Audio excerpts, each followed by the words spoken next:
Aloha, Sandra Razielli here. Today I want to share with you what I have newly named the arc and the angle, which is kind of a fancy way of talking about hip circles, but what I'm really realizing, or have realized, is hip circles are a tremendous movement to have in your movement vocabulary because it's a wonderful way to move the big joints of the biggest joint of our body, our hip joint.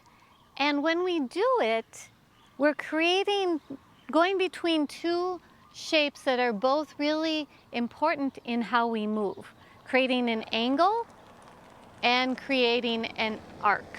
And so what I'm talking about is that when you go deep into the hip circle, right, the furthest point is back, there's that right angle.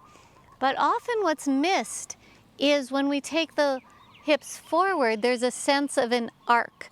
Now, when we create that arc, we want it to be from the whole spine, a sense of extension, not clunking into the spine, but creating length, which, if you've seen the Golem Step video, that's where I talk about that. That's a movement I make. But this is, with the hip circles, is more in motion, going between the two. So I invite you to play with that. When you come forward at the hip circle, feel that arc lengthen through the front of the thigh, and then begin to feel that transition on the side from going from the arc to the angle. And the angle gets bigger as you come back around and then to the other side. Now you go from the angle to the arc. So it's really arc to angle, angle to arc is a continuous flow of the hip circle.